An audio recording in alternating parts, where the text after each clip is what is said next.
The Loves of Laili and Majnun. Nizami. Saki, thou knowest I worship wine. Let that delicious cup be mine. Wine pure, limpid as my tears, dispeller of a lover's fears. With thee inspired, with thee made bold, midst combat fierce my post I hold. With thee inspired I touch the string, and rapt of love and pleasure sing. Thou art a lion seeking prey along the glades where wild deer stray, and like a lion I would roam to bring the joys I seek for home. With wine, life's dearest, sweetest treasure, I feel the thrill of every pleasure. Bring, Saki, bring thy ruby now, its lustre sparkles on thy brow, and flashing with a tremulous light, has made thy laughing eyes more bright. Bring the liquid gem and see its power, its wondrous power in me. No ancestors have I to boast, the trace of my descent is lost. From Adam what do I inherit? What but a sad and troubled spirit? For human life from oldest time is ever marked with guilt and crime, and man, betrayer and betrayed, lurks like a spire in the shade. But wine still plays a magic part, exalting high in drooping hearts. Then, Saki, linger not, but give the blissful balm on which I live.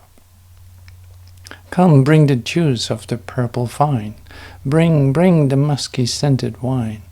A draught of wine the memory clears, and wakens thoughts of other years. When blushing dawn illumines the sky, fill up a bumper, fill it high. That wine which to the fevered lip, with anguish parched, when given to sip, imparts a rapturous smile and throws a veil over all distracting woes. That wine, the lamp which night and day lights us along our weary way, which strews the path with fruits and flowers, and gilds with joy our fleeting hours, and lives the mind now grown elate to Dimshit's glory, Jimshit's state. But of the kingly race beware, it's not for thee their smiles to share. Smiles are deceitful, fire looks bright, and shed a lucid, dazzling light. But though attractive, it is known that safety dwells in flight alone. The moth that tapers radiance tries, but midst the flame in torment dies. And none lament that foolish pride which seeks to be with kings allied. Bring the musky scented wine, the key of mirth, it must be mine, the key which opens wide the door of rapture's rich and varied store, which makes the mounting spirits glad, and feel the pomp of Kai Kobat. Wine over the temper casts a spell of kindness indescribable. Then, since I am in the drinking vein, bring the luscious wine again. From the vintner bring a fresh supply, and let not revellers' lips be dry. Come, Saki, thou art not old, nor lame. Thou shouldst not incur from a minstrel blame. Let him wash from his heart the dust of sorrow, and riot in social bliss till the morrow. Let the sound of the goblet delight his ear, like the music that breathes from heaven's own sphere. Mark when instruction pours upon the mind, the light of knowledge, simple or refined. Sheikhs of tribe have children there, and each studies whatever the bearded sage can teach. Thence his attainments Kais assiduous drew, and scattered pearls from lips of ruby hue. And here a different tribe and gentle mien, a lovely maid of tender years was seen. Her mental powers and early bloom displayed, her graceful form in simple garb arrayed. Bright as the morn, her cypress shape and eyes, dark as the stag's, were viewed with fond surprise. And when her cheek this Arab moon revealed, 1,000 hearts were won, no pride, no shield could check her beauty's power, resistless grown, given to enthrall and charm, but chiefly won. Her richly flowing locks were black as night, and Laili's she was called, that heart's delight. One single glance the nerves to frenzy wrought, one single glance bewildered every thought.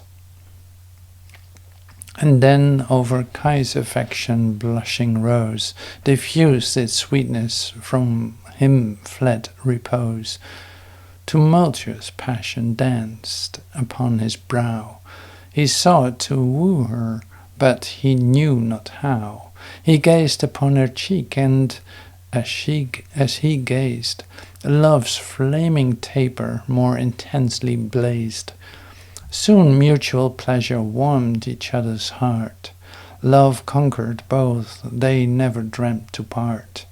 And while the rest were poring over their books, they pensive mused and read each other's looks. While other schoolmates for distinction strove and thought of fame, they only thought of love. While others various climes in books explored, both idly said adore and adored. Science for them had now no charm to boast, learning for them had all its virtue lost.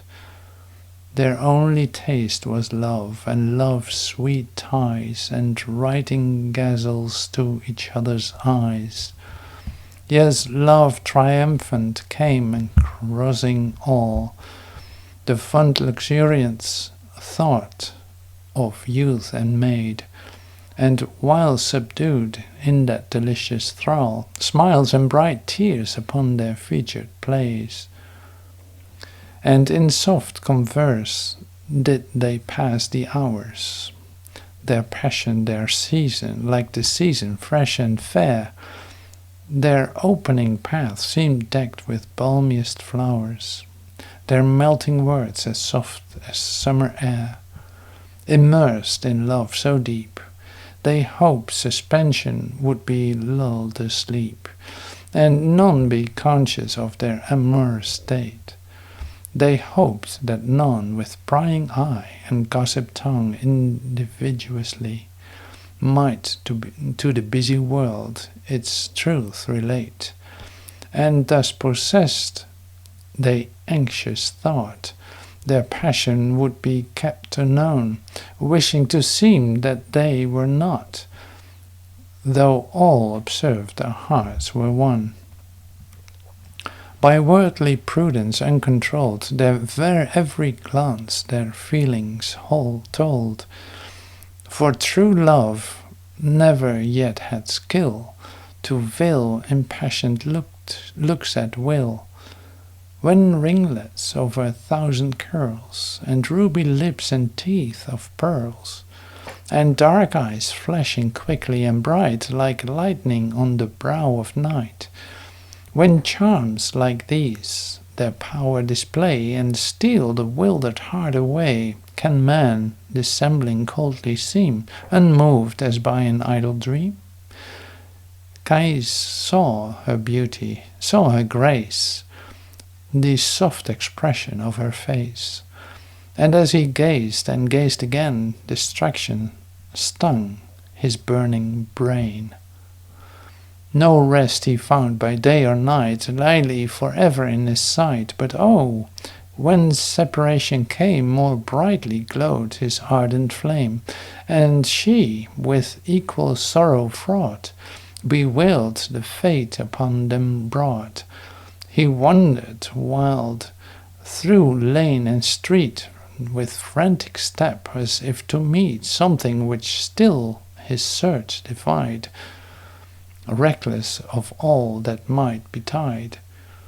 His bosom heaved with groans and sighs, tears ever gushing from his eyes, and still he struggled to conceal the anguish he was doomed to feel, and maddened with excessive grief in the lone desert sought relief.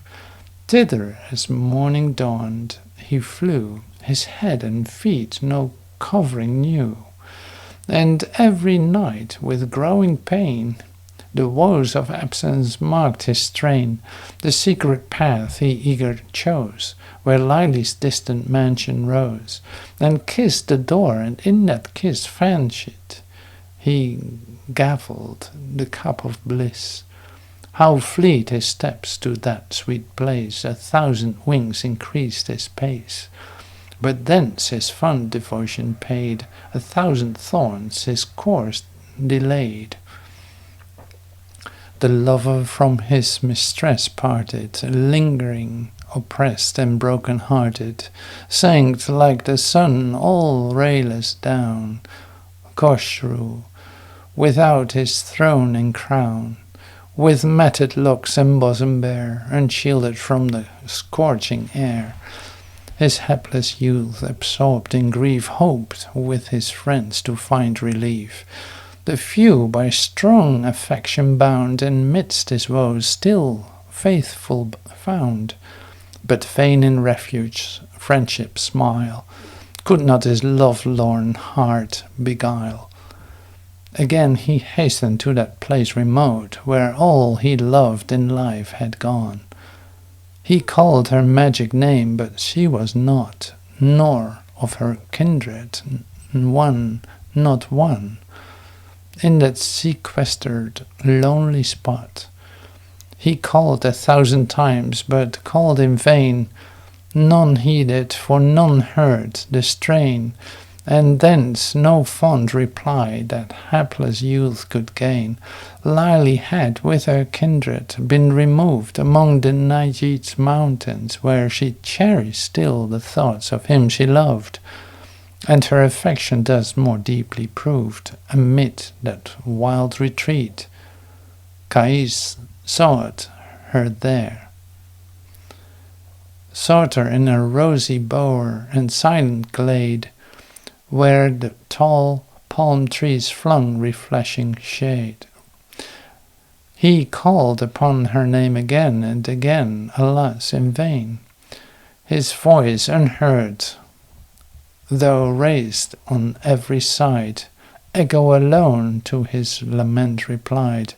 And Laili, Laili rang around, and if enarmed of that magic sound, dejected and forlorn, fast falling dew glistened upon his cheeks of pallid hue. Through grove and rolling glen he lonely strayed, and with his grief the rocks were vocal made. Beautiful Laili, had she gone forever? Could he that thought support? Oh, never, never. Whilst deep, deep emotion agonished his breast, he to the morning breeze these words addressed. Breeze of the morn, so fresh and sweet, wilt thou my blooming mistress greet, and nestling in her glossy hair, my tenderest thoughts, my love declare? Wilt thou, while mid her tressing sporting, their odorous balm, their perfume courting.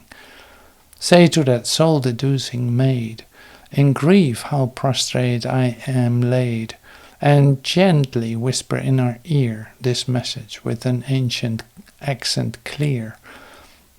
Thy form is ever in my sight, in thought by day and in dreams by night. For one in spirit sad and broken, that mole would be the happiest token, that mole which adds to every look a magic spell I cannot brook. For he who sees thy melting charms, and does not feel his soul in arms, bursting with passion, rapture, all, that speaks love's deepest wildest thrall, must be as Cave's ice summit cold, and haply scars of human mould. Let him, unmoved by charms like thine, his worthless life at once resign. Those lips are sugar, heavenly sweet, oh let but mine their pouting meet. The balsam of the light they shed, their radiant colour ruby red.